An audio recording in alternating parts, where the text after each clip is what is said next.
যারা আছে তারা আপনাদের সঙ্গে সারা জীবনই থেকে যাবে, আর না হলে কোনো বড় মাপের লোকেদের সঙ্গে আর আছে স্পিরিট যেখানে তোমাকে বলে দেবে যেখানে ইনভেস্টিগেশন শেষ সেখানেই শেষ করে দেওয়া ভালো। কুকুর, বিড়াল, গরু এদের চোখে ইনফ্রারেড থাকে, আমরা যা দেখি তার থেকে 4 ডবল ওরা বেশি দেখে। নাইট ভিশন রয়েছে। হ্যাঁ, হানি সিং বলেছিল আমি স্যাটানিক চার্চে গেছিলাম, আমি কিন্তু অ্যাডিক্ট হয়ে গেছিলাম স্যাটানিক। তুই যার নাম করলি সত্যিকার উনি অনেক বড় মাপের একজন গায়ক, কোনো কথা নেই, কিন্তু ওনার হট করে এত উপরে উঠে যাওয়াটাও, ওয়ার্ল্ড ট্যুর করে ফেলাটাও, এটাও কেমন একটা সন্দেহজনক ব্যাপার না? কিন্তু ব্যাপারটা দেখে একদম চমকে যায়, বলে সত্যি এরকম হয়? তাহলে আপনার সামনে তো আমি ফিটে ছেড়ে দিয়েছি, আর আপনার ক্যামেরাম্যান সামনে ছিল, তার সঙ্গে কথা বলুন। আমি তো আমার কোনো লোক রাখিনি বা আমার কোনো এডিটেড না। তারপরে শিল্পা ম্যাডাম অনেক বড় একটা ব্যাখ্যা, অনেক বড় একটা বয়ান দেয়। কিন্তু কাছাড়াপাড়া ইনভেস্টিগেশন পুরো ভিডিও ফুটেজ এবং ইনভেস্টিগেশন ইভেন শিল্পা ম্যাডামের সম্পূর্ণ বয়ান আমার কাছে রয়েছে, যে ইনভেস্টিগেশন আমি করেছি। যারা ক্লেম করে, যারা ক্লেম করে এটা তাদের হাতে রয়েছে, তারা মিথ্যে। গ্যালিলিও যখন দূরবীন আবিষ্কার করে বলেছিল যে সূর্য দাঁড়িয়ে পৃথিবী তার চারদিকে প্রদক্ষিণ করছে, তাকেও কিন্তু পাগল বলেছে। বর্তমানে সেটা কিন্তু আমি তাদের বলি বিজ্ঞানের সঙ্গে আধ্যাত্মিকতার মিল আছে। কেন তোমাকে যেখানে ম্যানিফেস্ট করে সেখানে তার আবহাওয়ার তারতম্য। আজকালকার দিনে দেখা যাচ্ছে সবাই প্যারানর্মাল ইনভেস্টিগেশন করছে। একটুখানি গ্যাজেট বা একটু ফোন পেয়ে গেলে, ভালো একটা ফোন পেয়ে গেলে বা গোপ্রো যদি কিনে নেওয়া যায়, ইনভেস্টিগেশন স্টার্ট করে দেওয়া যায়। কিন্তু সেটা কি ভালো না খারাপ সেটা কিন্তু আমরা কেউ জানি না। বা একটা জিনিসও বলি, ধরুন আপনি ইনভেস্টিগেশন করতে গেছেন এবং আপনাকে বলছে আই লাভ ইউ, মানে এটা স্পিরিটই বলছে আই লাভ ইউ। খুব শুনতে অবাক লাগছে না? তো নমস্কার বন্ধুরা, আপনাদের কে পডকাস্টে আবার স্বাগত জানাই। আজকে আমাদের সাথে কে আছে সেটা অলরেডি আপনারা দেখেছেন এবং থাম্বনেলও দেখেছেন, টাইটেলে তো পড়েছেনই অবশ্যই, তাই জন্যই ক্লিকটা করেছেন। ডক্টর উজ্জ্বল গুপ্ত। উজ্জ্বল দা আজকে আমাদেরকে জানাবে এই ইনভেস্টিগেশন করতে গিয়ে তাদের কি কি প্রবলেম হয়েছে, কি কি শুনতে হয়েছে, যেটা আমি আগেই বললাম অবশ্যই। আর আমাদের যে গৃহপালিত পশু, এই যে কুকুর, বিড়াল, গরু বা অন্যান্য যে পশুগুলো, তারা কি করে স্পিরিটদের দেখতে পায়, তাদের অনুভব কি করে করতে পারে, কেন, প্রথম কথা হচ্ছে আপনাদের মনেও প্রশ্ন আসে কেন করবে, এগুলো সব আছে এই পডকাস্টে। এবং এই যে কাঁচরাপাড়ার যে শিল্পাস জিম, সেখানে নাকি নোটিশ দেওয়া হয়েছিল যে এই জিমটা বন্ধ হচ্ছে প্যারানর্মাল অ্যাক্টিভিটিসের জন্য। এবং লাস্টে একটা স্টোরি আছে, একটা সরকারি উচ্চ পদস্থ একটা মানুষ, পার্সন, বিশাল সম্মান তার, কিন্তু তার ছেলে যখন তখন মানে কি বলবো ভূতে ভর হচ্ছে। সত্যি কি তাই? আজকে এই পডকাস্টটা আপনাদের দেখতে হবে, কারণ এই পডকাস্টটা যদি না দেখেন না, আপনারা বুঝতে পারবেন যে প্যারানর্মাল ইনভেস্টিগেশন বর্তমানে কোথায় চলে গেছে। তো ডাইরেক্ট তার কাছে যাওয়ার আগে যে কথাটা আগেও বলে থাকি, এখনো যেটা নাম্বারটা ব্লিঙ্কও করছে, বুঝতেই পেরেছেন, এখানে আসুন, কথা বলুন, যেটাতে আপনি পটু। হ্যাঁ, দেখুন এত সুন্দর ভিডিও দিচ্ছি, লাইক সাবস্ক্রাইব তো বলতে না হয় যেন, আপনারা জানি আপনারা খুবই স্মার্ট। ডাইরেক্ট ডক্টর উজ্জ্বল গুপ্তর কাছে। কেমন আছো দাদা? খুব ভালো, তুই কেমন আছিস?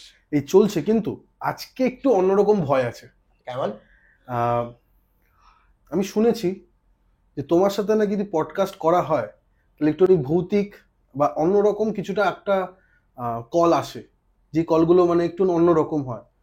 মানে যখনই তোমার সাথে যারা কাজ করেছে বা যারা করে, তারা ভৌতিক হিসাবে তোমাকে খুব ভালোভাবে চেনে। এটা কি সত্যি যে তোমার সাথে কাজ করলে এরকম কিছু ভৌতিক ব্যাপার আসতে পারে? হতেই পারে।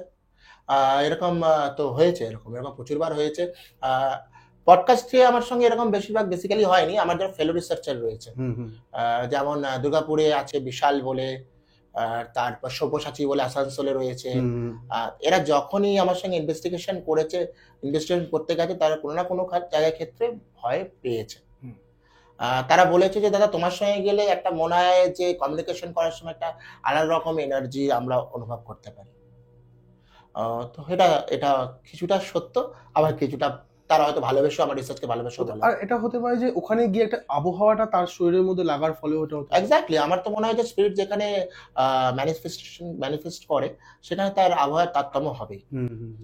ধর এখানে একটা টেম্পারেচার ধর 26 ডিগ্রি তুই একটা ক্রিয়েট করেছিস, তো যদি এটা হঠাৎ করে 10 ডিগ্রিতে নেমে যায়, তাহলে তুই সেটাকে কি বলবি? নেমে যাওয়ার তো কোনো কারণ দেখাতে হবে সাইন্টিফিকলি, বা সেটা তো আমরা গ্যাজেটসে ধরা পড়ছে, ইনফ্রারেড থার্মোমিটারে আমরা ধরা পড়ছে যে 26 ছিল, সেটা হঠাৎ করে 10 ডিগ্রি বা 9 ডিগ্রি হয়ে গেল কি করে, হুট করে। আবার এটা হতে পারে 26 আছে, সেটা 40 ডিগ্রি হয়ে গেল, সেটা বেড়ে গেল কি করে, তার কারণও তো সাইন্টিফিকলি খুঁজতে হবে। তো এই জিনিসটা হওয়ার ফলে কি মানে এই যে বাড়ছে কমছে এটা কি স্পিরিটের থাকার ফলেই হবে? বেসিক্যালি তাই হয়, কিন্তু আমার রিসার্চের ক্ষেত্রে আমি দেখেছি যে বেসিক্যালি পুরোনো বাড়ির ক্ষেত্রে তার ওয়্যারিং, তার মোটা দেওয়াল, তার অ্যাটমসফিয়ারের জন্য অনেক সময় এরকম টেম্পারেচারে আপ ডাউন করে। বেশ, এবার যখন কি হয়, কল করার সময় বা ইনভেস্টিগেশন করার সময় আমরা স্পিরিট কলিং করলাম, স্পিরিট কল করার সময় তখন যদি দেখি ইনফ্রারেড থার্মোমিটারে ধর 16 ডিগ্রি রয়েছে, সেটার কাছে আমি স্পিরিটকে বলি যে আপনি এটাকে 30 ডিগ্রি করে দেখান। সেটা যদি হয়, সেটা যদি আমার কথার পর বেড়ে যায়, বা একবারে তো 30 ডিগ্রি হয় না, যদি 26, 27, 25 এরকম অনেক ক্ষেত্রেই হয়েছে, যদি বেড়ে যায় বা হট করে 30 ডিগ্রি হয়ে গেল কোনো সময়, তাহলে সেটা কি করে হচ্ছে। ওকে, এটা একটা পুরো সায়েন্সের মধ্যেই বলতে আমি পারো। তোকে যেই ডিভাইসগুলো নাম করছি সেগুলো প্রত্যেকটাই সায়েন্টিফিক ডিভাইস। আর একটা জিনিস যেটা হচ্ছে তোমার ব্যাপারে, তুমি একটা সম্মান পেয়েছো, এবং জানি না আমাদের এই পশ্চিমবঙ্গে এরকম কেউ পেয়েছে কিনা, আমি কি ভুল বলছি? না, এটাই সেরা ব্যাপার একটু বলো হ্যাঁ, দর্শকদের। 2024-এ ফেব্রুয়ারি মাস নাগাদ আমি দ্য ইন্ডিয়ান ক্রনিকলস আয়োজিত শ্রেষ্ঠ বাঙালি পুরস্কার পাই। শ্রেষ্ঠ বাঙালি পুরস্কার কিসের উপরে পাই? সেটি হচ্ছে ভূত গবেষণা বা প্যারানর্মাল রিসার্চের উপরে। আর সবথেকে কনিষ্ঠ আমিই ছিলাম, আমার সঙ্গে যারা ছিল তারা সবাই 50-এর ঊর্ধ্বে ছিল। এবার এটি আমার কাছে একটা আলাদা জায়গায় নিয়ে যায় এই জন্য, কারণ আমার সঙ্গে অনেক রিসার্চাররা শুরু করেছিল, কিছু সিনিয়র আছে, কিছু জুনিয়র আছে, কিছু আমার সঙ্গে কাজ করেছে, তারাও রয়েছে। আশা করেছিলাম হয়তো তারাও পেতে পারতো, কিন্তু কোনো দিক দিয়ে কোনো ভাবে হয়তো আমাকে বেছে নিয়েছিল তারা। হ্যাঁ, আমি শ্রেষ্ঠ বাঙালি অ্যাওয়ার্ডস পাই 2024 ফেব্রুয়ারি মাসে। আর একটা কন্ট্রোভার্সির প্রশ্ন করবো, হ্যাঁ শিওর। একটু পার্সোনাল হতে পারে, তোমার হ্যাঁ। জন্য হতে পারে, সেটা হচ্ছে যে যেটা অনেকে বলেছিল কি তুমি টাকা দিয়ে পেয়েছো। আচ্ছা, তোর কি বলতে চাও? মানে আমি এক্স্যাক্টলি কেন, হ্যাঁ বলতে চাই। যারা বলে যে তাদের প্রতি আমার অনেক ভালোবাসা, তাদের প্রতি সম্মানও থাকলো, ক্রিটিক্স থাকা দরকার। আমি প্রচন্ড আমার যারা আমাদের ক্রিটিসিজম করে, যারা আমাদের আছে, যারা আমার নন ফলোয়ার না বা নন ফলো, যারা আমাকে পছন্দ করে না, হেট করে না, তাদের উপর তারা ভালোবেসে আমাকে সব বলেছে হয়তো। ঠিক আছে, আমি তাও বলবো যদি তারাও যদি এরকম টাকা দিয়ে নিতে পারে কোনো অসুবিধা নেই, তারাও টাকা দিয়ে নিতে পারে, কিন্তু টাকা দিয়ে কি কোনো অ্যাওয়ার্ডস কেনা যায়? একটা তুমি ভালো কথা বললে, যেটা শাহরুখ খানও বলে, যে তুমি আমাকে চেনো আর তুমি আমাকে মানে চেনো না, এটা হতে পারে না। তুমি আমাকে ইগনোর করতে পারবে, যেটা তোমার সাথে এখন হচ্ছে। যে তোমাকে কেউ ডক্টর উজ্জ্বল গুপ্ত বা উজ্জ্বল গুপ্ত চিনি, হ্যাঁ চিনি, এই দুটোর মধ্যে তুমি কিন্তু এখন আছো, না বলবে না কেউ। এক্স্যাক্টলি। আমার মনে হয় যে কিন্তু আমরা তো প্রত্যেকেই, যে তুই একটা পডকাস্ট করছিস, তোর একটা তো নাম যশ হয়েছে, ছোটখাটো কিন্তু আমি বলবো তোর এই যুগে ভালো নাম যশ হয়েছে। তো আমরাও যারা এতদিন ধরে রিসার্চ করি, প্রায় দীর্ঘ 9 বছর ধরে রিসার্চ করছি, তো দুখানা টিম ছেড়েছি, আমার নিজের টিম ফাউন্ড করেছি, নিজের রিসার্চ করা শুরু করেছি। তো এইসব ক্ষেত্রে আমার মনে হয় যে মানুষকে রেসপেক্ট করাটাই ভালো, যে মানুষ যেরকম কাজ করছে তাকে সেরকম করতে দেওয়া উচিত। কোনো এই যে বাড়তি কথা, বাড়তি মানুষের পিছনে লেগে তুমি নেগেটিভিটিটাকে একদম কাটিয়ে দাও, শোনোই না বা দেখোই না। শুনি না, আমি একদম শুনি না। তবে মাঝে মাঝে একটু কষ্ট লাগে, কেন বলতো আমরা তো মানুষ, রক্ত তো গায়ে আছে, কিন্তু ওই যতই প্যারানর্মাল রিসার্চ করো তুমি আর ভূত তো না, ভূতেরা কোনোদিন কষ্ট দেয়নি, তার থেকে ওই মরা মানুষগুলো অনেক ভালো, এই আত্মারা অনেকে ভালো, মানুষ কষ্ট দেয় মানুষে। মানে তুমি মানুষকে বেশি ভয় পাও? অবভিয়াসলি ভয় পাই। আমি আমার 1 বছর ধরে আমি যে টিম ছাড়ি তার ছেড়ে দেওয়ার পর আমার সঙ্গে যে ঘটনাগুলো ঘটেছে সেগুলো করতে তো আমার কাছের মানুষগুলোকে বিশ্বাস করতে আমার খুব অসুবিধা হয়ে এসছে। মানে তুমি যে মানে বেশি আমি ওটার ব্যাপারে জানতে চাইবো না, আমি একটা প্রশ্নে হ্যাঁ বা না তুমি যদি জবাব দাও আমি বলবো, তুমি যাদের কথা বলছো সেখান থেকে বেরিয়ে গিয়ে তোমার নিজের খুব খারাপ লাগছে না? তুমি কি সেটাকে মানে কিভাবে দেখছো? মানে একসময় একদিক দিয়ে মনে হয়েছে, দেখ কৌশিক, মনে হয়েছে আমার যে এটা মনে হয়েছে যে কোনো জায়গাতে শেষ করে দেওয়া উচিত। তো আমার মনে হয়েছে যেখানে আমার মান সম্মান নেই সেখান থেকে সরে আসাই উচিত। আর প্রত্যেকটা মানুষই তার নিজের সম্মান, আত্মসম্মানকে প্রচন্ড বিশ্বাস করে। তো আমি খুব আত্মসম্মানী। আমি মনে করি যে তখন আমার ওখানে সরে যাওয়া উচিত ছিল, তো আমি সরে এসেছি। তো আমার নিজের থেকে শুরু করেছি, ছোট থেকেই আবার শুরু করলাম, শূন্য থেকে শুরু করেই না আজ আবার একটু পৌঁছেছি। একটা জিনিস হচ্ছে যেটা তুমি একজন মেডিসিন স্পেশালিস্ট হুম। এবং তার সাথে সাথে তুমি প্যারানর্মাল রিসার্চার, হুম। মানে এটাকে ব্যালেন্স করো কিভাবে আমি জানতে চাই। এই প্রশ্নটা অনেকে করে। অনেক তো বেসিক্যালি যেটা হয়ে থাকে যে সবাই কথা বলে যে দাদা তুমি একজন স্পোর্টস মেডিসিনের প্র্যাকটিস করছো, এদিকে আবার প্যারানর্মাল রিসার্চ প্র্যাকটিস করছো, তো এই আধ্যাত্মিকতা আর বিজ্ঞান, আমি তাদের বলি বিজ্ঞানের সঙ্গে আধ্যাত্মিকতার মিল আছে। হুম। কেন তোমাকে বলছি, বিজ্ঞানের একটি সূত্র রয়েছে, ল কনজারভেশন অফ এনার্জি। তো তাতে কি আছে, যে এনার্জিকে ধ্বংস করা যায় না, এনার্জিকে সৃষ্টি করা যায় না, এনার্জিকে রূপ থেকে রূপে ট্রান্সফার হয়। হুম। তো যদি রূপ থেকে ট্রান্সফার হয়েই থাকে তাহলে আমরা মানুষরা, তাহলে একটা লাইভ এনার্জি। আমরা যদি লাইভ এনার্জি হয়ে থাকি তাহলে মৃত্যুর পর আমাদের এনার্জি যায় কোথায়? এই এনার্জির এই সংজ্ঞা বা এই ডেফিনেশন পড়তে গিয়েই আমার রিসার্চের দিকে আমাকে আরো ঝোঁক বাড়িয়ে দিল। কারণ এই ডেফিনেশন খুঁজতে গিয়েই আমাকে আলাপ হয় ভারতবর্ষে পৃথিবীর কিছু নাম করা গবেষকদের। তার মধ্যে অ্যালেন টিলার রয়েছে, তার মধ্যে রব টেমারাস রয়েছে, তাছাড়াও তার সঙ্গে রাজ এনপিসি মানে ওয়াকার রাজ, আইপিএস এর সেকেন্ড ইন কমান্ড ছিল। এখন স্যার রাজ ভাই নেই, এখন ওনার সঙ্গে হয়তো নেই আইপিএস এর সঙ্গে, তো ওনার সঙ্গে আলাপ হয়। তো এই সংজ্ঞার এই যুক্তিগুলো দেখে ওনারাও দিচ্ছে। এটা IPS officer, IPS Indian paranormal society, paranormal society. IPS এর ফুল ফর্ম হচ্ছে যেটা গৌরব তিওয়ারি। তুমি কোনোদিন মিট হয়েছে তোমার? না, গৌরব তিওয়ারি 2016 মারা যায়। আমি তারপরে 1-1.5 বছর পরে আমি এই ফিল্ডে আসি। তুমি তাকে দেখতে ভালো লাগতো? অবভিয়াসলি ভালো লাগতো। কেন ভালো? আমি গৌরব তিওয়ারিতে আমার ইনভেস্টিগেশনের ধাত আর গৌরব তিওয়ারির ইনভেস্টিগেশন ধাত অনেকটাই সেম। গৌরব তিওয়ারি ইকোবক্সে ইনভেস্টিগেট করতো, আমি ইকোবক্সে ইনভেস্টিগেট করি, কমিউনিকেট করি। ইভেন ইকোবক্সের ডিভাইসটাও আমার ওই আইপিএস এর সেকেন্ড ইন কমান্ডার থেকেই পাওয়া। একটা জিনিস জানবো, তুমি কাজ করতে করতে এই যে প্যারানর্মাল ইনভেস্টিগেশন করছো, তার সাথে সাথে অনেক বৈজ্ঞানিক যারা আছেন বা আগেকার দিনে, আমি এটা একটা ছোট বৈজ্ঞানিকের নাম বলি, থমাস আলভা এডিসন। আমরা জানি যে তিনি বাল্বের আবিষ্কর্তা। আমি একটা বই পড়েছি এবং সেই বইটাতে লেখা আছে যে তিনি বলছেন একটা সময় আসবে মানুষ তরঙ্গের দ্বারা আমাদের যে আত্মা বা স্পিরিট, এনাদের সাথে আমি কথা বলতে পারবে, মানুষ করতে পারবে। বর্তমানে স্পিরিট বক্সটা কি সেই রকমই কোনো যন্ত্র? সেম জিনিস। আমি একটু তোকে ফান্ডাটা বলি। এই যে আমি ইকোবক্সের কথাটা বললাম, এটিকে স্পিরিট বক্সই বলে। এটি একটি পেইড ভার্সন। এটিকে তো কিনতে হবে। এখন মনে হয় 1500 টাকার মতো দাম পড়ে, এখন বেশি হবে, কম বেশি ডলারে 1500 টাকার মতোই পড়বে। ওটির মধ্যে A to Z random work থাকে। তো তুই যখন এটাকে সেট আপ করবি, এটা ম্যানুয়ালি সেট আপ করতে হবে, ম্যানুয়ালি সেট আপ করবি, তখন ওর মধ্যে যে A to Z ওয়ার্ড যেতে শুরু ভার্সন যেতে শুরু করবে।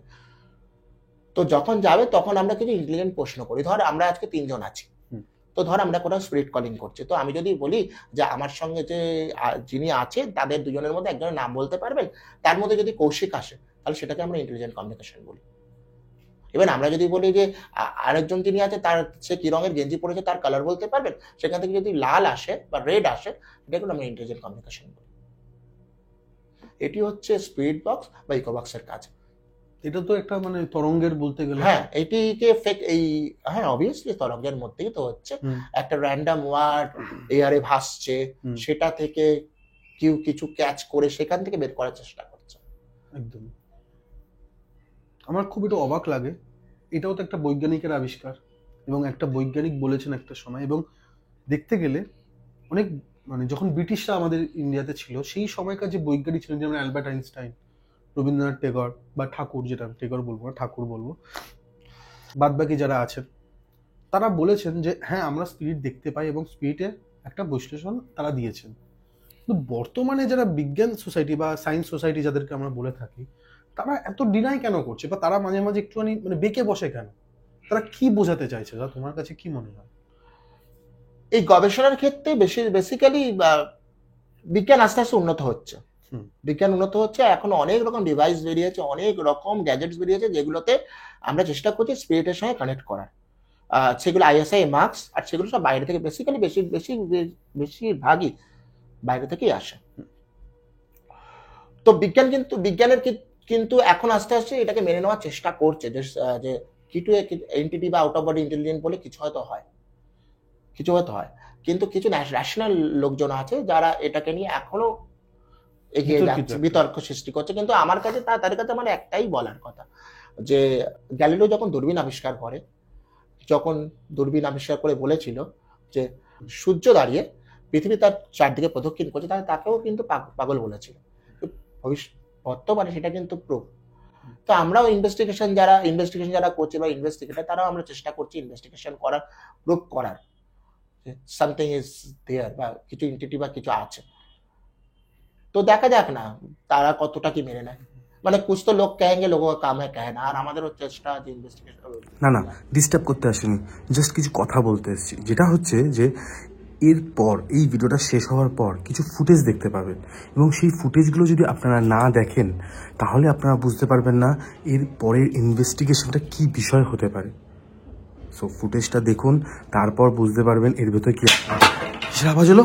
হ্যাঁ সরি, আমরা কিন্তু একটা ইনভেস্টিগেশনে এসেছি, তাই জন্য আমরা রাখছি, কারণ এই গল্পটাও আসতে চলেছে। আপনার আগে ফুটেজটা দেখুন, তাড়াতাড়ি তাড়াতাড়ি তাড়াতাড়ি। ইচ্ছা করে সেই হন্টেড জিমেতে আছি, একা আছি। দেখাচ্ছি আপনাদের সব কিছু। যেটা বলেছিল ডিসচেঞ্জিং রুমে বলেছিল যে যেখানে প্রবলেম বেশি হয় সেখানে আমি একা আছি। আপনাদের সেই চেঞ্জিং রুমে আমি ইএনএফটি চেক করে দেখাচ্ছি। দেখ, ইএনএফ বাড়তে শুরু করেছে। হ্যাঁ, ইএনএফ বাড়তে শুরু করেছে। ইএনএফ বাড়তে শুরু করেছে। বাড়িয়ে দেখান আপনি আরেকটু, আরেকটু বাড়িয়ে দেখান, আরেকটু বাড়িয়ে দেখান। 60 বাড়িয়ে দেখান আপনি, বাড়িয়ে দেখান। Well done. বাড়িয়ে দেখান, বাড়িয়ে দেখান। ধন্যবাদ, ধন্যবাদ, ধন্যবাদ। আপনার উপস্থিতি আপনি দেখাচ্ছেন, তাই তো? ধন্যবাদ। ফিমেল রুমের মধ্যে বসে আছি, ফিমেল চেঞ্জিং রুমের মধ্যে, কিন্তু এখনো পর্যন্ত কিছু হয়নি। আমি অনেকবার এই দেখাতে চেষ্টা করেছি, শুধুমাত্র এখানে যেটা হচ্ছে একটুখানি টেম্পারেচার ফ্ল্যাকচুয়েট করছে। বাইরে প্রচণ্ড ঠান্ডা, কিন্তু 27.28-9 দেখাচ্ছে। কী কারণে বুঝতে পারছি না, প্রফেশনের জন্যও হতে পারে, কিন্তু সাথে ভাবও আছে। কিন্তু এখনো পর্যন্ত কোনো মুভমেন্ট কিছু হয়নি। টেম্পারেচার দেখাচ্ছে বাইরে, যেখানে 16, 15, 16, 17 চলছে। এই কারণে জানি না, কিন্তু এখানে ফ্ল্যাকচুয়েশন কিছু হচ্ছে না। ইএমএফ এর কোনো ফ্ল্যাকচুয়েশন নেই। ঘরে আমি অনেকবার দেখার চেষ্টা করেছি, আবার দেখার চেষ্টা করে ইএমএফ ফ্ল্যাকচুয়েশন কিছু নেই।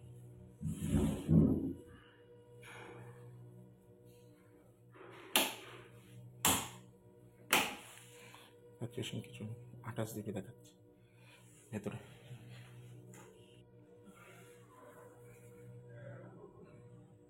ফ্যামিলি রুম ছিলাম, এতক্ষণ কিছু বুঝতে পারলাম না কোনো কিছু। লাইট চালাতে বললাম, ফ্যানের সুইচ খুলে দিয়েছে। লাইট অনেকবার জ্বালাতে বললাম, লাইট যাই।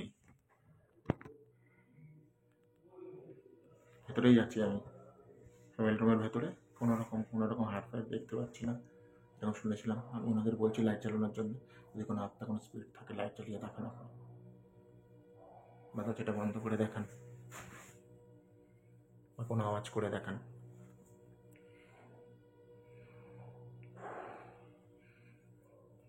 Latest changing room.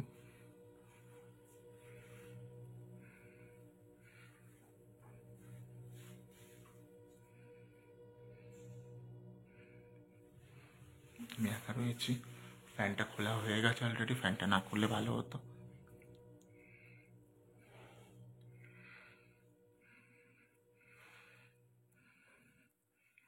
ভালো করে দেখুন, নিশ্চয়ই লেটেস্ট চেঞ্জিং রুম, যার কথা বলেছিল। ফ্যানের সুইচ,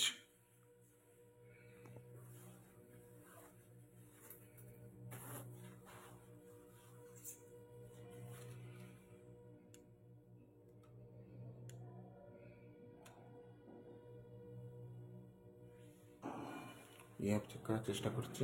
নর্মাল ইএমএফ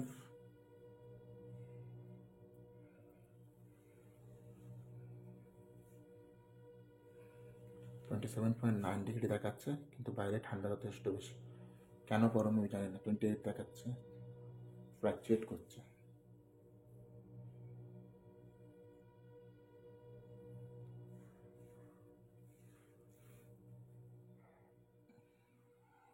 এখানে যদি কেউ থেকে থাকেন তাহলে 28টাকে 30 করে দেখান।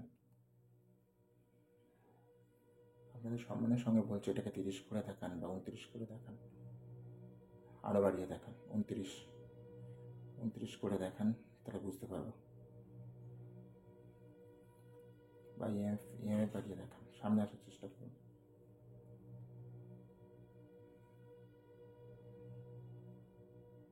একটু বেরিয়ে দেখান, 3 করে দেখান, 28.3 করে দেখান।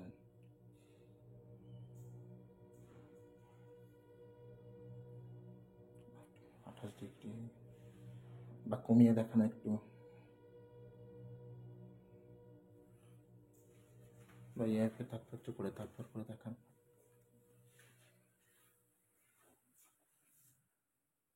দরজা বন্ধ করে দেখান।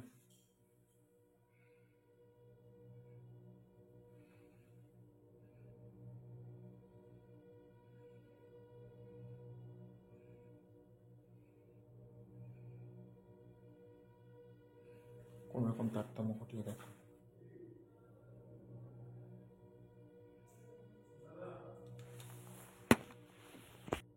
ওয়াইড অ্যাঙ্গেলে সবসময় ভিডিও করতে ভালো করে দেখুন। 28.7 ডিগ্রি, 28.7 ডিগ্রি চলছে। এবারে আমরা কানেক্ট করার চেষ্টা করছি। এখানে আমার সামনে পাশে আমার ধরা, পাশে আমার ছুঁইটা আমার ফুটেজটা নেই, সেইখানে এখানে সেই জায়গা যেখানে ফেসবুকে ভাইরাল হয়েছিল, এখানে নাকি তবে ক্লায়েন্টকে চুল ধরে টেনেছিল। কানেক্ট করার চেষ্টা করছি, যদি কোনো আত্মা কোনো স্পিরিট যদি আমার সঙ্গে থাকে। দেখুন 28.7 ডিগ্রি যেটা দেখাচ্ছে এটা স্বাভাবিক থেকে যথেষ্ট উপরে। আমরা এখন ওপরে ফ্লোরে আছি, মানে আমরা ইয়েতে নেই, বলে যেন নিচে নেই, যেটাকে বলে বেসমেন্টে আমরা নেই, আমরা উপরের দিকে আছি। কিন্তু এখানে 28.7 ডিগ্রি আছে, তাও মানলাম বাইরে 14.5 ডিগ্রি বাইরে গরম। এখন দেখা 8.7 ডিগ্রি। যদি এখানে কেউ স্পিরিট থাকে আমার সঙ্গে কানেক্ট করতে পারে। নিচে যে ছিলেন উনি যদি আমার সঙ্গে কানেক্ট করতে চান তাহলে এখানে দেখুন, আপনি যদি এই মেশিনটার সামনে আসেন তাহলে এটা যে 000 আছে রিডিংটা বাড়বে। কোনো ধোপানি বা ধোপার গল্প শুনেছিলাম, তারাই কি এখানে থাকে? যদি তারা থেকে থাকে তাহলে আমি বলবো, যদি আপনি ওটাও না পারেন তাহলে এই যে 28.3 আছে ওটাকে 28.4 বা 5 করে দেখান। হ্যাঁ, ইএমএ বাড়াচ্ছেন। আরেকটু যদি ইএমএ বাড়িয়ে দেখান, 1 2 3 করেছেন, ওটাকে যদি 4 5 করে দেখান, খুব ভালো লাগবে আপনার সঙ্গে কথা বলে। তাহলে আমি কি ধরে নেবো সে ধোপা বা ধোপা নিয়েই রয়েছেন?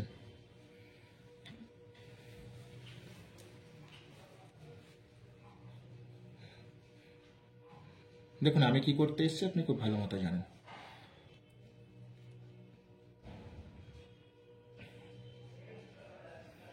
একটু যেমন মাঝে 1 2 3 করে ইএমএ বাড়াচ্ছিলেন, আপনি সামনে আসুন, সামনে আসলে এটা নিশ্চয়ই বাড়বে। সামান্যভাবে বাড়িয়েছিলেন, হতে পারে। হ্যাঁ, আবার বাড়াচ্ছেন। ধন্যবাদ। তাহলে কাকে ধরবো? আমি কি সেই ধোপা ধোপিনীর গল্পই ধরে নেবো? ধোপা আছেন না ধোপিনী আছেন না ওনার ছেলে আছে? কার আত্মা আছে? আমি যে গল্প শুনেছিলাম বা অন্য কেউ? ঠিক আছে, 2 3 4 করছেন, ভেরি গুড, ওয়েল ডান। যদি ধোপা হয়ে থাকেন তাহলে 5 করে দেখান, আর যদি ধোপানি হয়ে থাকেন তাহলে 3 করে দেখান, যদি ওনার ছেলে হয়ে থাকেন তাহলে 1 করে দেখান। আমি এখনো বলছি যে এই সুযোগ আপনি আর কোনোদিন পাবেন না, এই কানেক্ট করার সুযোগ আপনি আর কোনোদিন পাবেন না। 27 ডিগ্রি 7 ডিগ্রি আছে, বুঝতে পারছি আপনি টেম্পারেচার ঠিক আছে। টেম্পারেচার আপনি যদি এমএফ বাড়িয়ে দেখান, ধোপানির ছেলে হলে 1 করে দেখাবেন, ধোপানি হলে 2 করে দেখাবেন, আর ধোপা হলে 3 করে দেখাবেন। যদি এর বেশি হয় তাহলে আরও ভালো। মাঝে কানেক্ট করার চেষ্টা করেছিলেন আপনি, এখানে এমএফের তারতম্য হেরফের হচ্ছিল, আপনি যদি আরেকবার করে দেখান।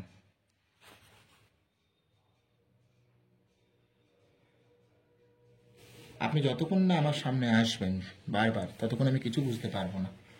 আর সারা জীবন আপনারা এখানেই থেকে যাবেন হয়তো, কেউ আপনাকে এভাবে কথা বলতে আসবে না। হ্যাঁ, ধন্যবাদ। অনেক ধন্যবাদ। আরেকটু যদি টেম্পারেচার বাড়িয়ে দেখান, এটাকে যদি 10 মানে ইএমএফ যদি আরেকটু বাড়িয়ে দেখেন, ম্যাগনিফিল, আপনি যদি মেশিনটার সামনে আসেন, ছোঁয়ার চেষ্টা করেন, তাহলে ওটা 10-এর দিকে দাঁড়াবে। Very good.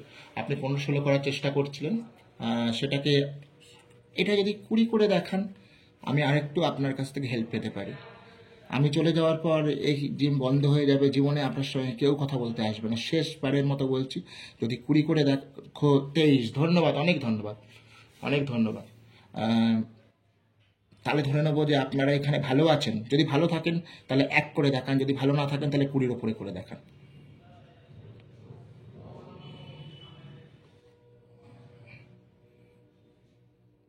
আপনাদের এখানে ছেড়ে দেবো? আপনারা এখানে ভালো আছেন? যদি আপনারা এখানে ভালো থাকেন তাহলে আমি তাই বললাম যে আপনি কম 1 থেকে 5-এর মধ্যে করে দেখান। আর যদি মনে করেন যে আপনারা ভালো নেই তাহলে আবার যেমন 20 করেছিলেন 20-23 করে দেখান। তাহলে আপনারা ভালো নেই, আমি বুঝতে পেরেছি আপনারা ভালো নেই। আহ, কেন ভালো নেই?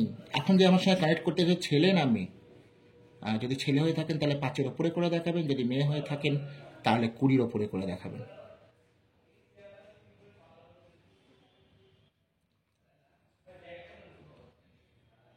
দেখুন আমি আবারও বলছি, যদি আমি চলে যাই এই জিম কিন্তু বন্ধ, আর কেউ আপনার কোনো কথা জানতে পারবে না, কোনো ইতিহাস জানতে পারবে না, কিছু জানতে পারবে না। যদি আমার সঙ্গে যে যিনি যিনি থাকুন বা কোন 12, তাহলে আপনি মেয়ে, যদি মেয়ে হয়ে থাকেন তাহলে একবার 1 থেকে 5-এর মধ্যে করে দেখান। 2, আর ধন্যবাদ, 2 করেছেন তাহলে আপনি মেয়ে।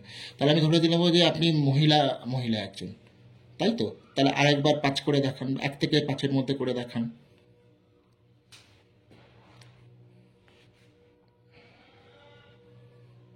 আবারও বলছি যে আমি শেষ কিন্তু। ধন্যবাদ, ধন্যবাদ। তাহলে আপনি আমার সঙ্গে কানেক্ট করছেন, তাই তো? মানে আপনি চান যে আমি আপনার সঙ্গে কানেক্ট করি, তাহলে আবারও 2-3 করে দেখান।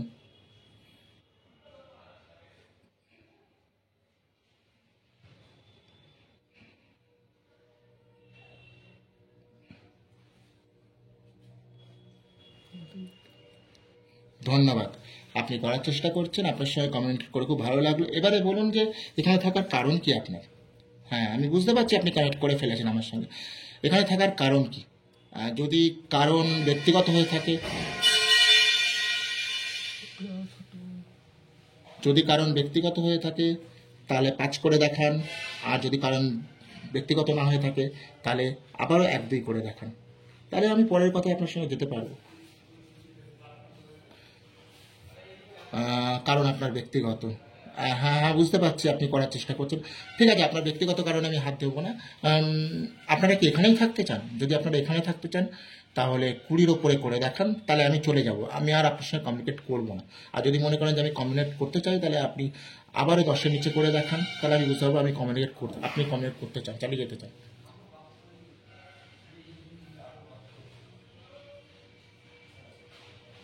10-এর নিচে আছে তাহলে কমিউনিকেট চালিয়ে যেতে চাইছেন, তাই তো?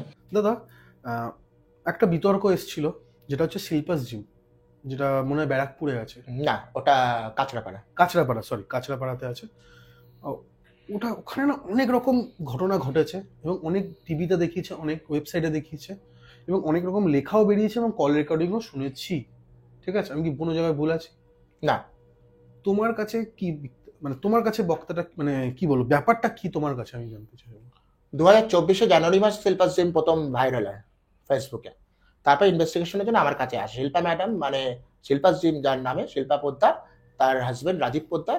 রাজীব পোদ্দার প্রথম আমাকে ফোন করেন। তার আগে আমি যে টিমে ছিলাম সেই টিমের কাছে ওই প্রথম ইনভেস্টিগেশনের দায়িত্ব আসে। তারা হয়তো কোনো কারণে আমাকে জানায়নি, জানায়নি। তো আমি পরে যখন জানতে পারি তখন আমি বলি যে আপনারা তো ওনাদের কাছে গেছেন, ওনারা জানলেই আমার জানা হবে। তো তারপর কিছু কারণ হয় আমি টিম ছেড়ে দিই, কিছু কারণ হয় সেই টিম আমি ছেড়ে দিই। এর মাঝে রাজীব বাবু আমাকে আবার ফোন করে যে ইনভেস্টিগেশনটা যদি আমি করি। ওই শিল্পা জিম কাছাড়াপাড়া ইনভেস্টিগেশন পুরো ভিডিও ফুটেজ এবং ইনভেস্টিগেশন ইভেন শিল্পা ম্যাডামের সম্পূর্ণ বয়ান আমার কাছে রয়েছে যে ইনভেস্টিগেশন আমি করেছিলাম। যারা ক্লেম করে যারা ক্লেম করে এটা তাদের হাতে রয়েছে, তারা মিথ্যে কথা বলছে। ওটা ইনভেস্টিগেশন আমি করেছিলাম, আমার কাছে ফুটেজ রয়েছে, আমার কাছে শিল্পা টিমের একটা জায়গার ইনভেস্টিগেশনের ফুটেজ রয়েছে এবং শিল্পা ম্যাডামের বক্তব্য রয়েছে। যেদিন এই নিয়ে কোনো রকম বিতর্ক হবে শিল্পা ম্যাডামকে আমি সামনে এনে কথা বলিয়ে দিতে পারবো, যেই হোক। মানে কেকে পডকাস্টে যদি এরকম হয়, তো কেকে পডকাস্টকে যদি, তাহলে এটা আমি বললাম, বা এটা এই পডকাস্টটা বেরোলো, তারপর কিছু আমার মনে হয় যে এইটার ব্যাপার নিয়ে কিছু লোকেরা ফোন করতে পারে আমাকে, তারপর যদি আমি তোমার সাথে কন্ট্যাক্ট করি কোনো শিল্পা অসুবিধা জিমের নেই, সামনে কোনো গিয়ে যদি অসুবিধা ভিডিও করি কোনো অসুবিধা নেই, কোনো অসুবিধা হয়ে নেই, যাবে?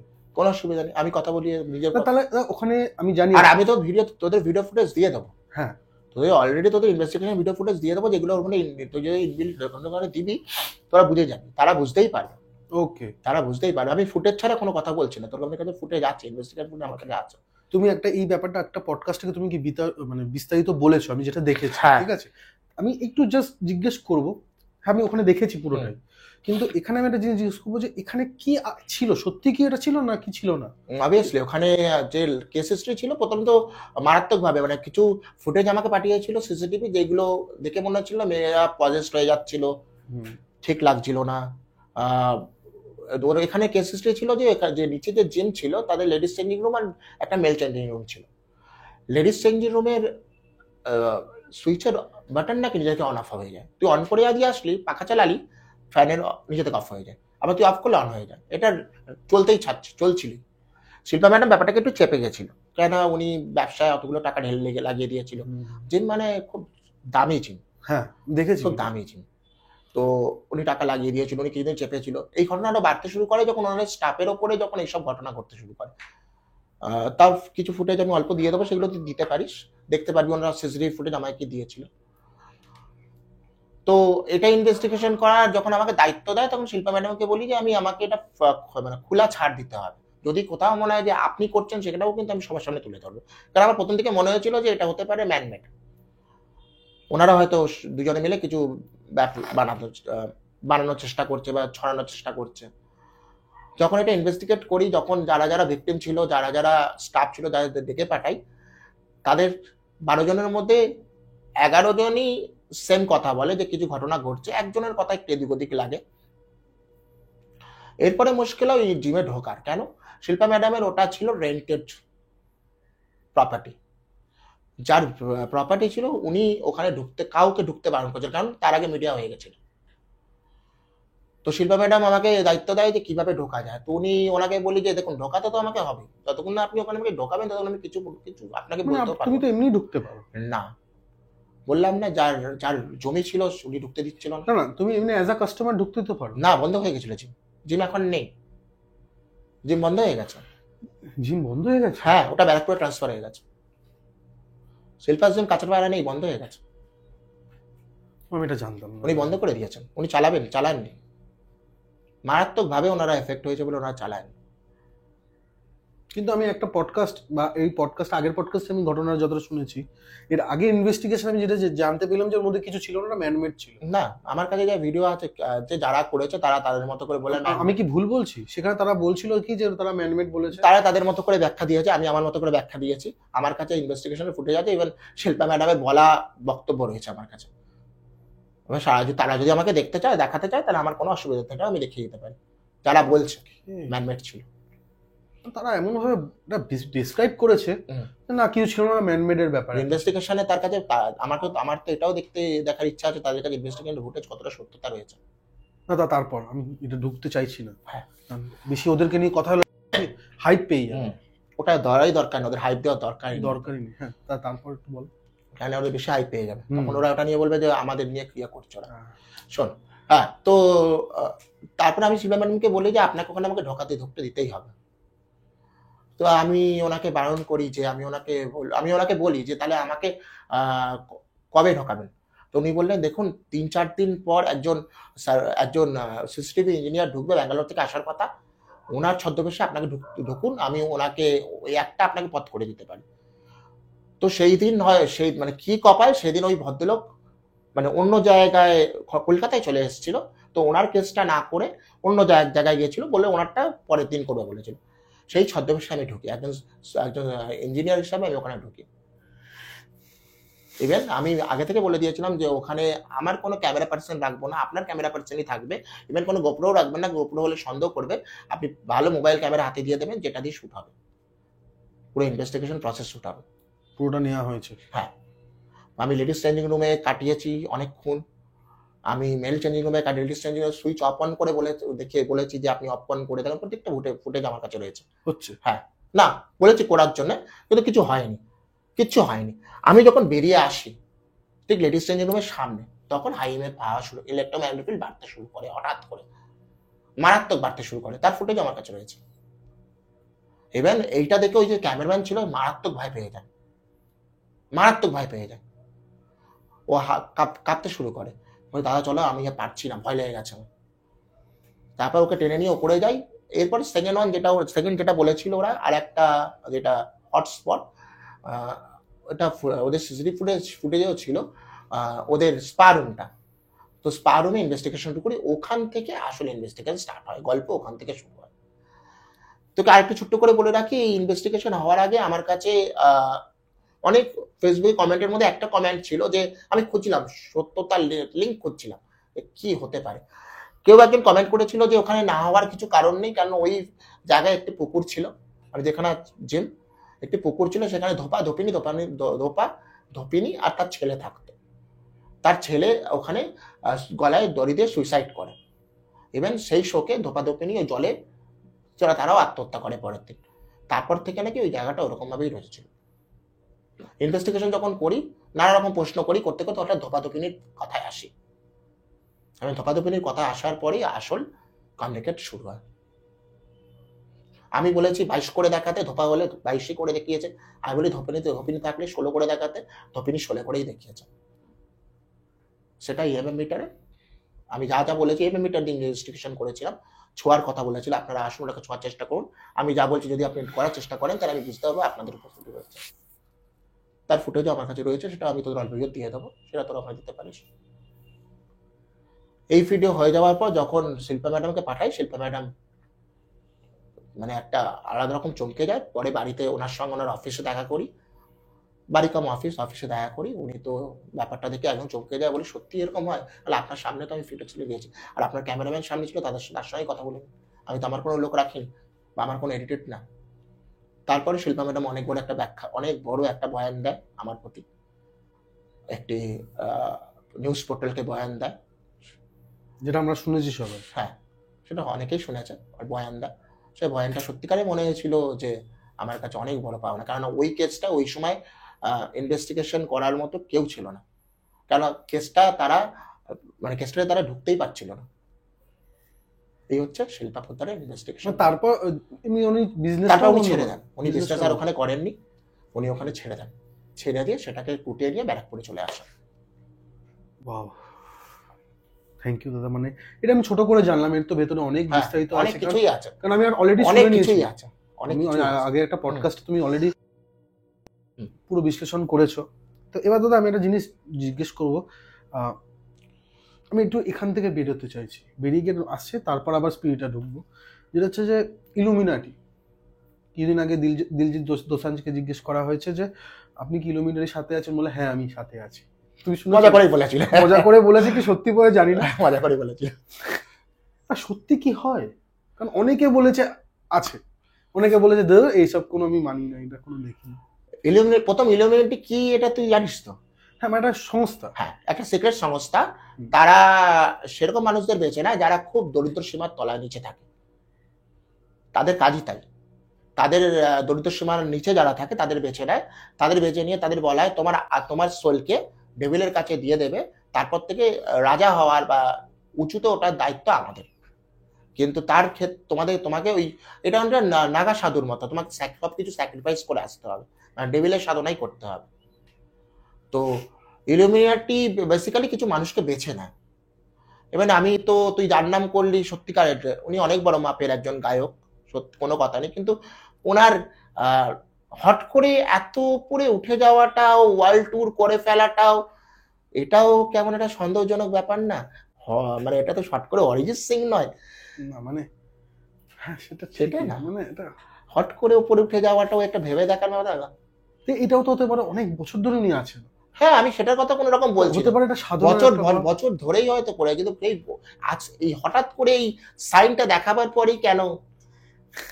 সবকিছুরই তো একটা কোয়েশ্চেন মার্ক থাকে। তুমি এক্ষুনি যখন বললে যে তারা একটু নিম্নবর্তী বা একটু গরিব যারা হয় তাদেরকে দেয়, দিলজিৎ দোসাঞ্জ তো অনেকদিন আগে থেকেও বড় পয়সাওয়ালা ছিল, কিন্তু ওরা ওই একটুখানি ওই লেভেলের মানুষকে বেছে না যাদের দেখে। আরো অনেক এরকম নাম করতে পারি আমি, যারা এরকম ভেতরে ইলুমিনেটির সদস্য বলে জানা যায়, তার সামনে প্রকাশ করে না, রয়েছে এরকম। নাম বলতে পারবে? না বলাটাই উচিত। যেমন হানি সিং বলেছিল ব্যালেন্সিয়ার জামা কাপড় হ্যাঁ, পরবে হ্যাঁ। না কোনোদিন।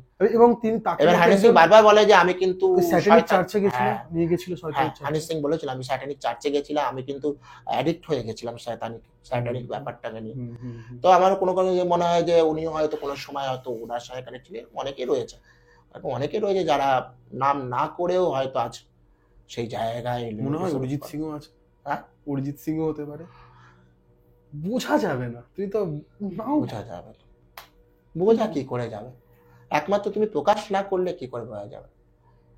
ওই সাইনটাতেই বোঝা যায়। এবারে হয়তো এই যে উনি যেমন বললেন দিলজিৎ যেমন বললেন যে আমি তো মজা করেছি, সত্যি কি মজা এটা এখানে। সবকিছু মিশিয়ে দেখলেও তাই হয়। হ্যাঁ, যে হঠাৎ করে একটা মানুষ রাতারাতি এত ফেম, ওয়ার্ল্ড ট্যুর করে ফেললো, ওয়ার্ল্ড ট্যুর চলছে তার, হ্যাঁ।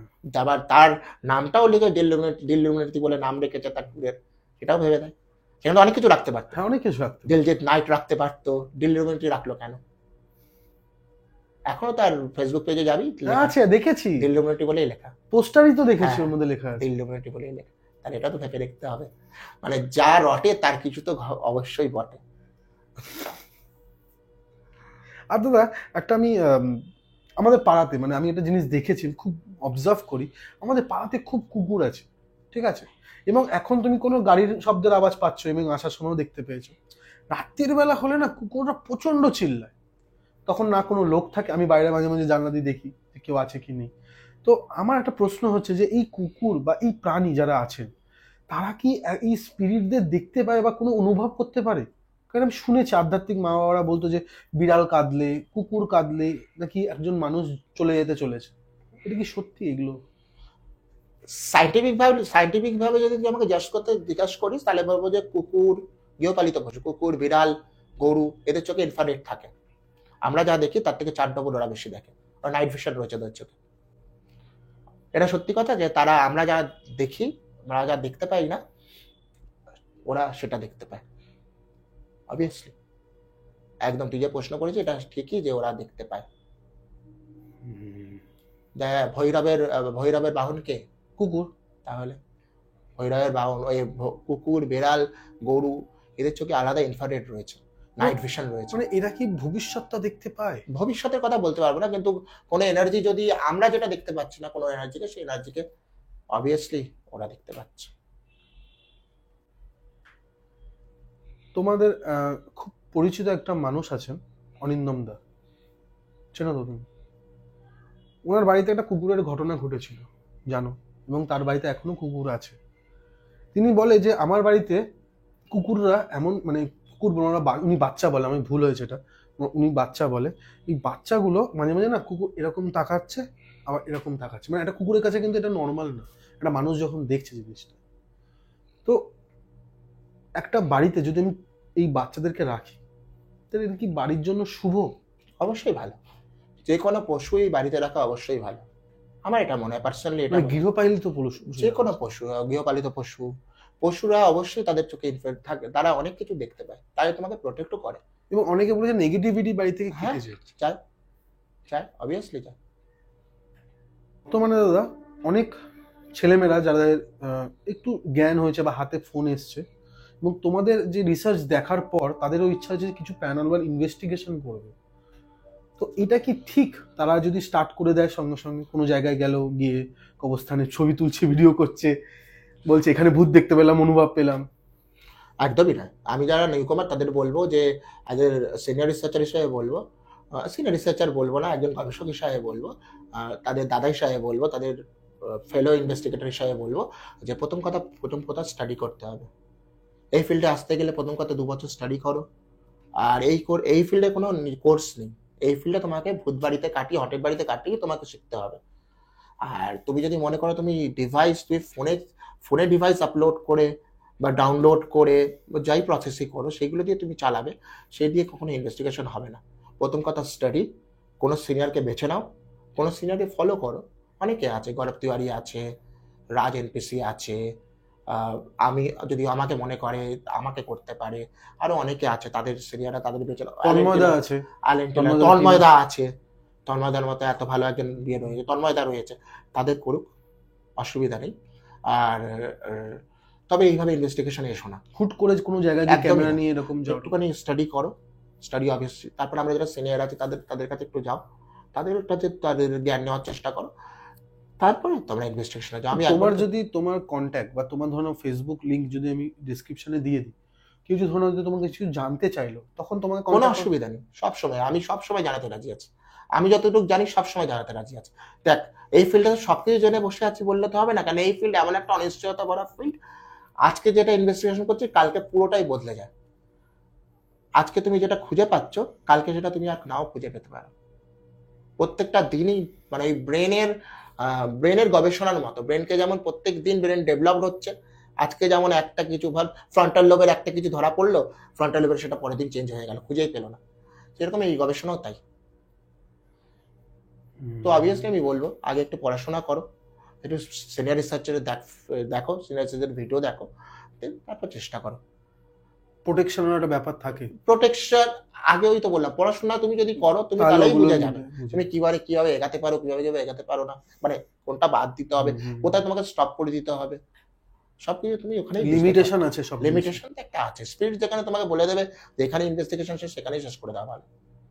সেটা বোঝারও ক্ষমতার জন্য 100 বার এক্সপিরিয়েন্স গ্যাদার করতে হবে, সিনিয়রদের সঙ্গে থাকতে হবে, রাতের পর রাত কাটাতে হবে, তুমি একদিনেই ফেল পেয়ে যাবে না। আর তারপরে তো তোমাকে যখন পারফেকশন আনতে হবে, তোমাকে তখন প্রফেশনাল দিক থেকে টাফেস্ট হতে হবে।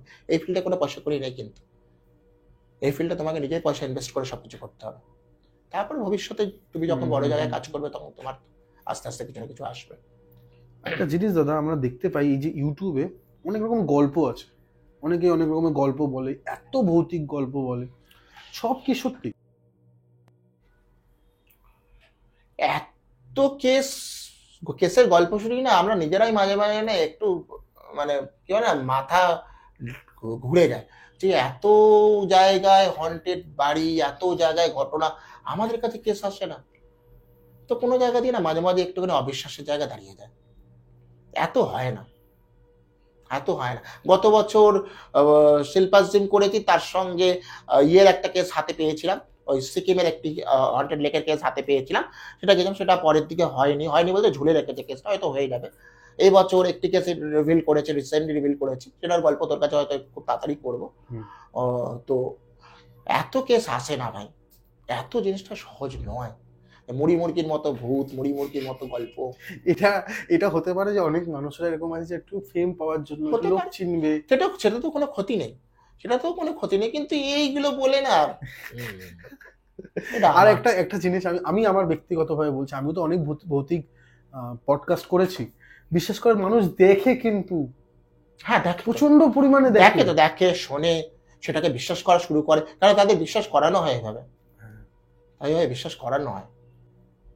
আমার কাছে কেস কেন কম পাবি আমি তোকে বলছি, শোন, আমি যেটা মনে হয় 90% ক্ষেত্রে যেটা মনে হয় না যে আমার কাছে প্রুভেবল, যেটা মনে হয় না আমার কাছে সাইন্টিফিক কোনো ব্যাখ্যা রয়েছে, সেটা আমি ততক্ষণ পর্যন্ত আমার ফেসবুকে বল বা আমার হোয়াটসঅ্যাপে, যেখানে আমি কোথাও দিই না, যেটা মনে হয় যে কিছু তো হয়েছে, যেখানে প্রুফ আছে, কেউ প্রশ্ন করে তার উত্তর আমি দিতে পারবো, সেটাই আমি দিই,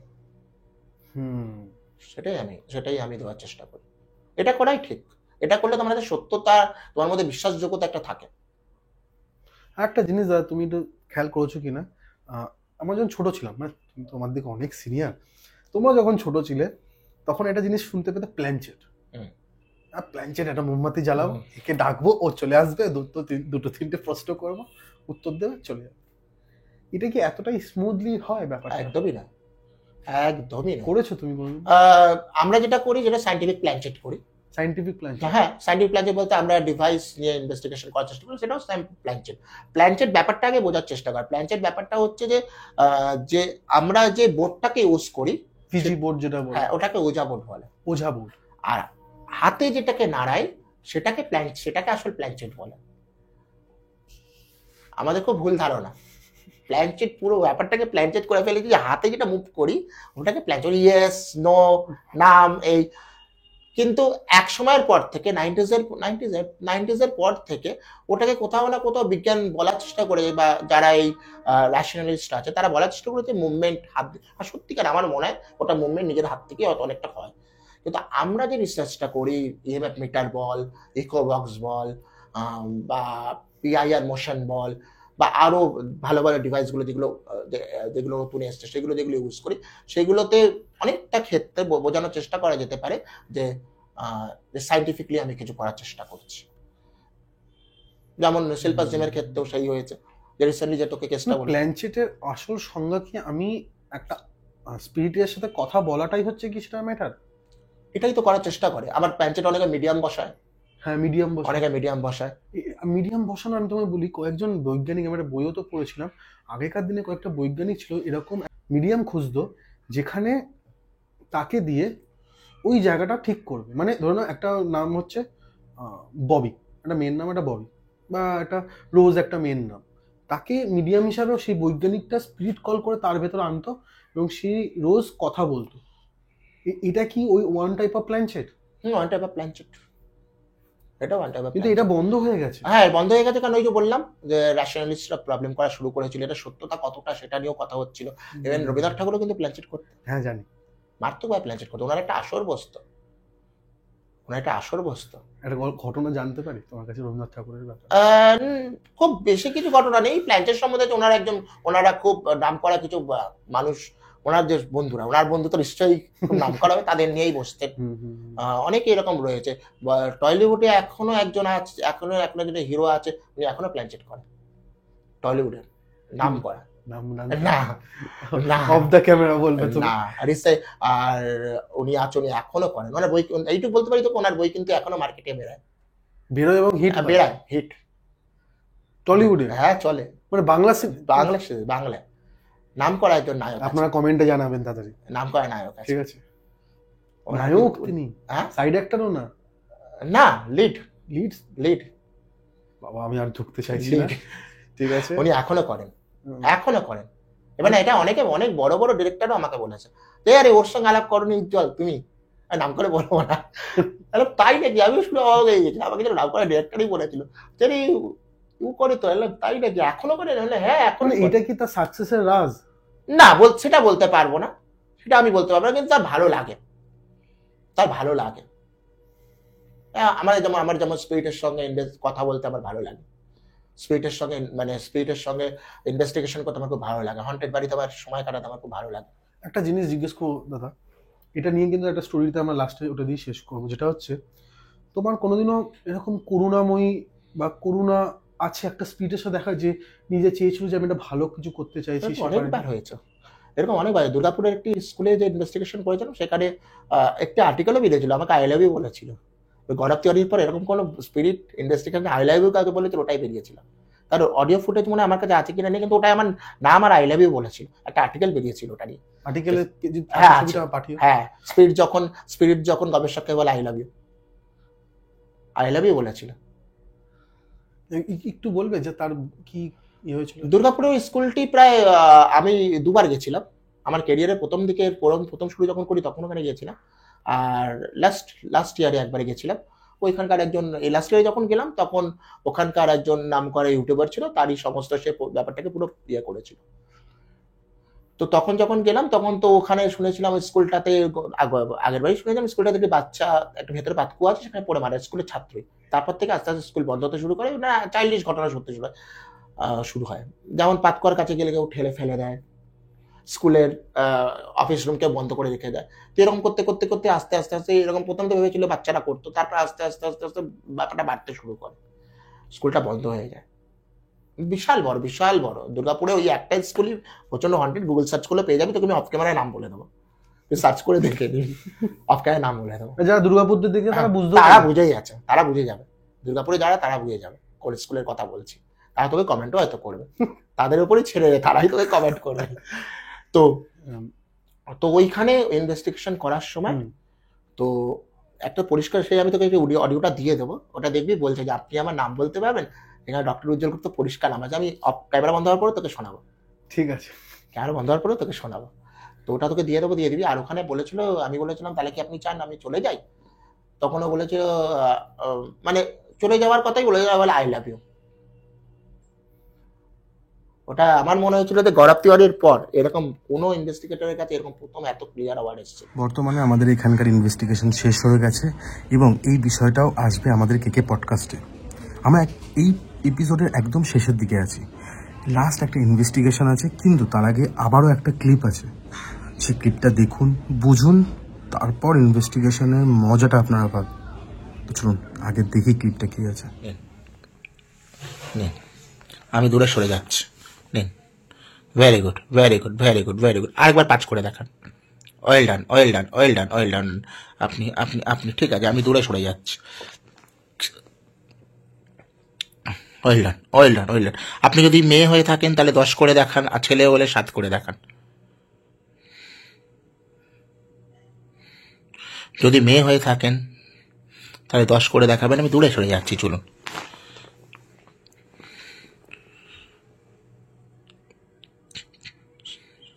আপনি ছেলে, আচ্ছা ঠিক আছে, আপনি ছেলে, আমি মানলাম। ঠিক আছে, আপনি যদি ছেলে হয়ে থাকেন আরেকবার 7 করে দেখান। ধন্যবাদ, অনেক ধন্যবাদ, অনেক ধন্যবাদ, অনেক ধন্যবাদ, অনেক ধন্যবাদ, অনেক ধন্যবাদ, অনেক ধন্যবাদ, অনেক ধন্যবাদ। আপনারা মেয়ে ছেলে কি দুজনেই আছেন? তাহলে 7 আর 10 আরেকবার করে দেখান। যদি দুজনেই থাকেন তাহলে 7, 10 একবার করে দেখান। খুব ভালো লাগবে আমার। আপনি কমিউনিকেট করছেন আমার। 7 করেছেন, আপনি ছেলে।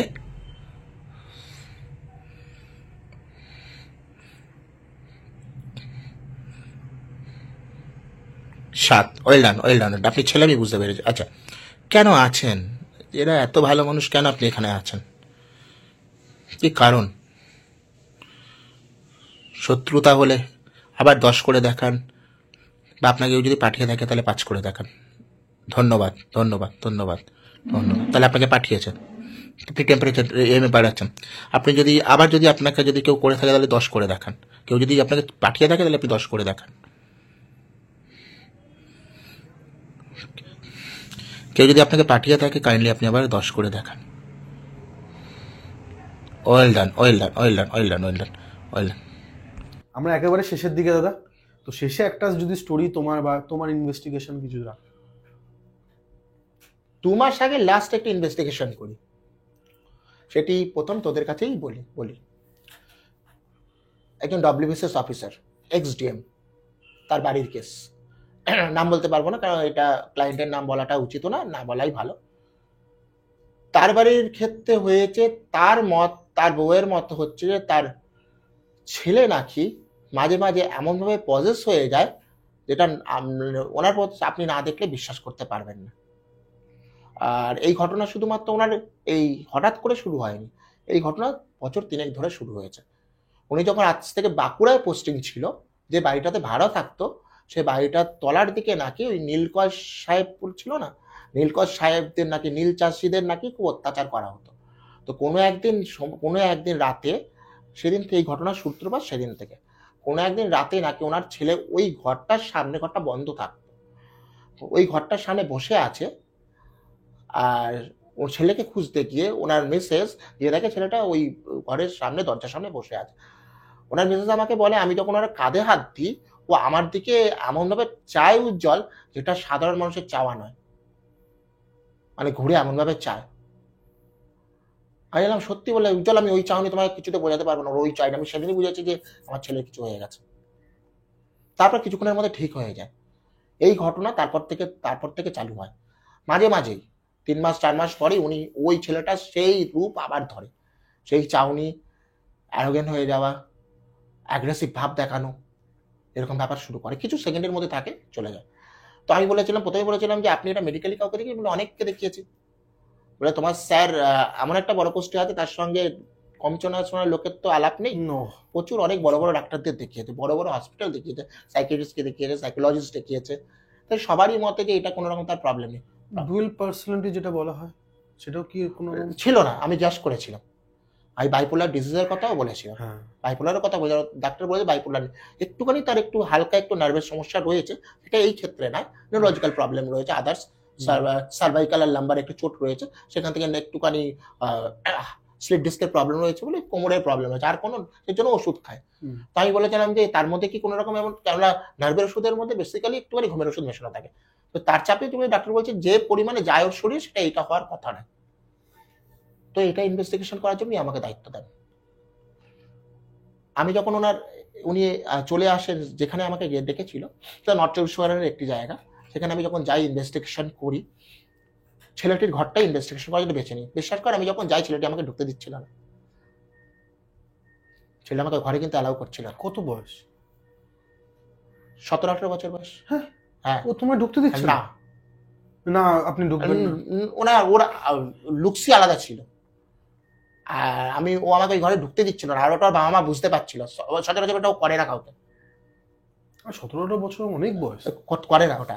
ও আমাকে ঢুকতেই দিচ্ছিল না, অনেক বোঝাচ্ছে। আমি বারবার আমার মনে হচ্ছিল যে কোনোভাবে ওর সঙ্গে যারা আছে, যে স্পিরিটরা হয়েছে, তারা হয়তো ওকে বারণ করছে। তারপর অনেক বোঝানোর পর ওর মা বললো যে বলো উজ্জ্বল তুই পটি করতে যাবে, ওর ঘরে বাথরুম আছে। বলার পর ও আমাকে ছাড়ে, 15-20 মিনিট ছাড়ে। তার মধ্যে কিছু ইনভেস্টিগেশন করি, সেই ইনভেস্টিগেশনের কিছু ভিডিও আমার কাছে এসছে। আমি অনেক প্রশ্ন করেছিলাম, যে প্রশ্নগুলো ওদের বেসিক্যালি ওনাদের ছিল, তার মধ্যে 10টার মধ্যে 8টা সাড়া দেয় যে স্পিরিট ছিল। ইভেন পরে যে ইনভেস্টিগেশন করে বুঝতে পারলাম যে ওনাদের ওই স্পিরিটের কথা মতো যে হয়তো কিছু চালান করা হতে পারে, যারা ছিল তাদের ওখানে ওই ছেলেটার উপর চালান করা হয়েছে। আমার যেটা মনে হয় যে যেখানে ওর এই ঘটনাটা প্রথম ঘটেছিল, সেখানেই কেউ তাদের চালান করেছে ওর সঙ্গে থাকার জন্য। ইনভেস্টিগেশন হয়ে গেল, এবার শোন মজার কথা, ইনভেস্টিগেশন হয়ে গেল, ফুটেজ নিয়ে গেলাম, বেরিয়ে আসলাম। ছেলেটা আমাকে গলা জড়িয়ে, আমরা এখন বাড়ি যাচ্ছি, গলা জড়িয়ে টাটা মিষ্টি যেই চেঞ্জ হয়ে গেল, ওর ভার্সনই চেঞ্জ হয়ে গেল। নর্মাল ওর মুখের ভার্সনই চেঞ্জ হয়ে গেল। আমার পরে মনে হয়েছিল যে স্পিরিটরা ছিল তারা হয়তো ভেবেছিল যে আমি হয়তো ক্লিনজিং করতে গেছি, কারণ ওনারা অনেকে চেষ্টা করেছিল, অনেককে দিয়ে চেষ্টা করেছে ক্লিনজিং করার জন্য। অ্যাজ এ ইনভেস্টিগেটর বা রিসার্চার আমাদের তো ক্লিনজিং করার কাজ না, আমাদের খোঁজার কাজ। তারা যখন বুঝতে পেরেছে এর কাজ কি করতে এসেছে, তারা তো বুঝতে পারে, অনেক আগেই বুঝতে পারে যে কি করতে এসছে। তো তারপর থেকে ও নর্মাল হয়ে গেল ব্যাপারটাকে নিয়ে। এই ছেলেটি, সে আমার গলায় গলায় জড়িয়ে ধরলো। আমি না এই দুটো ব্যবহার কিছুতে মেলাতে পারিনি। প্রথমবারে আমাকে আটকে দিচ্ছিল, দ্বিতীয়বারে আমাকে বাই করে গলা জড়িয়ে গেল। পরে বুঝলাম হয়তো যারা ছিল তারা ভাবছিল যে ক্লিনজিং করতে এসছে। আমি পরে বললাম যে যারা আছে তারা আপনাদের সঙ্গে সারা জীবনই থেকে যাবে, আর না হলে কোনো বড় মাপের লোকেদের সঙ্গে আলাপ করুন। আমি তো আপনাকে সাজেস্ট করতে পারি না, আপনি কাউদের সঙ্গে আলাপ করুন, এরকম যারা ক্লিনজিং এর ব্যাপারে আমার ক্লিনজিং এর কথা বলেছিল। তো ক্লিনজিং এর ব্যাপারে আমি এই ক্লিনজিংটাকে আমি মনে করি যে এটা আমার কাজ নয়। আপনি আপনার মতো করে খুঁজে নিন, যারা করে তাদের সঙ্গে কথা বলুন, তারা যদি করতে পারে। সাজেশন চেয়েছিলাম, আমি সাজেশন দিই না চট করে কাউকে। খুব বললে তাহলে আমার কিছু চেনাশোনা মানুষ আছে, তারা অনেক বড় মাপের মানুষ, তাদের কথা বলি। তাও আমি বলে নিই আপনারা কথা বলে নেবেন, এর মধ্যে আমাকে কিন্তু ঝরাবেন না। আপনাকে নাম্বার দিয়ে দিয়েছি, আপনার মনে হবে করাবেন, নাহলে করাবেন না, সমস্তটাই কিন্তু আপনার উপরে। এর ভিডিও তোকে দেবো, ভিডিওটা তোদের কাছেই গল্পটা বললাম, পুরো ইনভেস্টিগেশন ভিডিওগুলো এখন দেবো, তুই বুঝতে পারবি আমার কথার সঙ্গে কতটা মিল রয়েছে। একটা জিনিস দাদা জানবো, বর্তমানে ছেলেটার কি ওরকমই মাঝে মাঝে এরকম এখনো মাঝে মাঝে এরকম হয়, 2:30, 3টে, 3:30, 4টে, সকাল 4টে, 5টা, 2টো, 12টা, কোনো ঠিক নেই কখন কি হয়। উঠে বসে কি করে, হঠাৎ করে উঠে বসেই ওই প্রথম যে লুকসটা বলেছিল ওর মা, সেই লুকসটাই প্রথম নিয়ে তারপর অ্যাগ্রেসিভ হয়ে যায়। মারধর করেছে বলতে হ্যাঁ, ওর বাবাকেও কোনো সময় ধাক্কা মেরে দিয়েছে, ভাঙচুর শুরু করে দেয়। অত বড় মাপের উনি খুব ওটা নিয়ে উনি খুব দুঃখ প্রকাশ করেছিল যে উজ্জ্বল আমার জীবনটাই হয়তো শেষ হয়ে গেল, খুব দুঃখ প্রকাশ করে। যারা ওনার ওই চোখের জলটা আমার ভালো লাগেনি। এত মাপের আগে, বড় মাপের আগে অফিসার লেভেলের লোক, খুব ভালো লাগেনি। আর আমি ওনার এই কথা জন্যই আমি ইনভেস্টিগেশন করতে গেছি, নাহলে কেসটা আমি হয়তো তখন নিতাম না। উনি আমাকে খুব ভাবে বলেছিল উজ্জ্বল ইনভেস্টিগেশন করো, তোমার অনেকগুলো কেস আমি দেখেছি, যেগুলো দেখার পরই আমাকে ডাকা, তার জন্য যা করতে হয় তো আমি করবো। থ্যাংক ইউ দাদা এতটা সময় দেওয়ার জন্য আমাদেরকে। আর শেষ করার আগে একটা কথা জিজ্ঞেস করি, সব যারা গেস্ট আসেন, কেমন লাগলো কে পডকাস্ট প্রথমবার এসে?